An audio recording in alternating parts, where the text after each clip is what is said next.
Hi സുഹൃത്തുക്കളെ, വളരെ ഗൗരവമുള്ള ഒരു കാര്യം എന്നാൽ എല്ലാവർക്കും അറിയാവുന്ന കാര്യം. നമ്മുടെ വന്യമൃഗശല്യം നിമിത്തം വടശ്ശേരിക്കര നിവാസികളുടെ ജീവനും സ്വത്തും നഷ്ടപ്പെട്ടുകൊണ്ടിരിക്കുകയാണ്. നേരത്തെ പന്നിയും കടുവായും ഒറ്റപ്പെട്ട ആക്രമണങ്ങൾ അല്ലെങ്കിൽ പന്നി സ്ഥിരമായിട്ടുണ്ടായിരുന്നു. അതെങ്ങനെയെങ്കിലുമൊക്കെ നമ്മൾ ടിൻ ഷീറ്റ് വെച്ചും വേലി കെട്ടിയും ഒക്കെ പ്രതിരോധിച്ചുകൊണ്ടിരുന്നു. ഇന്ന് ആ പ്രതിരോധിച്ച് വെച്ചതെല്ലാം കുറേ വർഷങ്ങളായിട്ട് അടുത്ത കാലങ്ങളിലായിട്ട് കൂട്ടത്തോടെ കാട്ടാനകൾ വന്ന് നശിപ്പിക്കുന്ന ഒരവസ്ഥയാണ് നമ്മുടെ നാട്ടിൽ നടന്നുകൊണ്ടിരിക്കുന്നത്.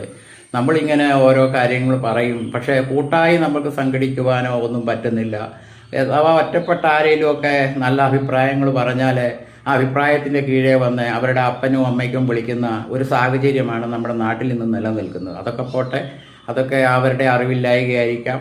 നമുക്കിതൊന്നും നേടാനല്ല. പക്ഷേ നമ്മുടെ നാട്, നമ്മുടെ നാട്ടുകാരുടെ, നമ്മുടെ സമൂഹത്തിൻ്റെ നിലനിൽപ്പെല്ലാം അപകട ആകുന്ന ഒരു സാഹചര്യമാണ്. അതിലുള്ള ദുഃഖം കൂടിയാണ് ഞാൻ ഇങ്ങനെ ഒരു വീഡിയോ ചെയ്യുന്നത്. ഈ നമ്മുടെ പൂർവികരും നമ്മളുമൊക്കെ അധ്വാനിച്ചുണ്ടാക്കിയ കൃഷികളും എല്ലാം കൂട്ടത്തോടെ കാട്ടാനകൾ വന്ന് ടണ്ണ് കണക്കിനാണ് ഓരോ ദിവസവും അത് കഴിച്ചിട്ട് പോകുന്നത്.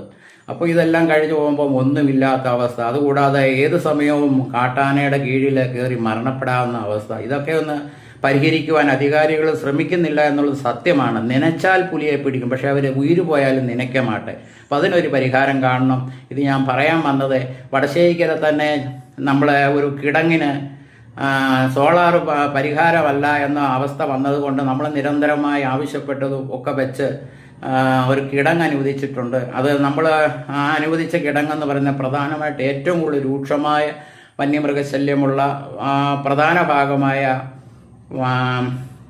ചിറക്കൽ തൊട്ട് ഒളികല്ല് വരെ ഭാഗത്തെ കിടങ്ങ് കുഴിക്കുവാൻ നബാർഡ് പൈസ അനുവദിച്ചിട്ടുണ്ട്. പക്ഷേ നിർഭാഗ്യവശാൽ അത് ഉദ്യോഗസ്ഥരത് ചെയ്യുന്നില്ല.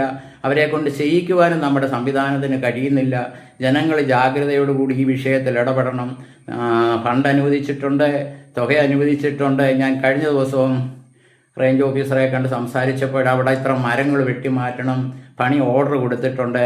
അതിനിടയിൽ നമ്മൾ പ്ലാൻ ഇട്ടിരിക്കുന്നത്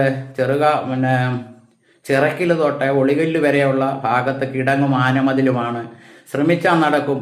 ആനയെ അവിടെ തളയ്ക്കാൻ വന അതിർത്തി സംരക്ഷിച്ചാൽ ഒരു മൃഗവും ഇങ്ങോട്ട് കയറിയില്ല എന്നുള്ളത് യാതൊരു സംശയമില്ല. വന അതിർത്തിയെക്കുറിച്ച് ശരിക്കും അറിയാവുന്നത് കൊണ്ട് പറയും. ഉദ്യോഗസ്ഥരൊക്കെ അവിടെ ഇരുന്നുകൊണ്ട് പറയുന്നതല്ല. അവർ ഈ വന അതിർത്തി ഒന്നും കാണാനോ എടുക്കാനോ പോയിട്ടില്ല. ചുരുക്കം സ്റ്റാഫുകൾ പോയി അവിടെ കൊടുക്കുന്ന റിപ്പോർട്ടുകൾ, അവർ കൊടുക്കുന്ന റിപ്പോർട്ടിനവിടെ വിലയില്ല. മേളിൽ നിന്ന് ഉദ്യോഗസ്ഥർ അവർ ആനയെ മേയ്ക്കാനുള്ള സ്ഥലമായിട്ട് നമ്മുടെ നാട്ടുംപുറം ഉപയോഗിക്കുകയാണ്. അതുകൊണ്ട് ഇതിന് ശക്തമായ നടപടി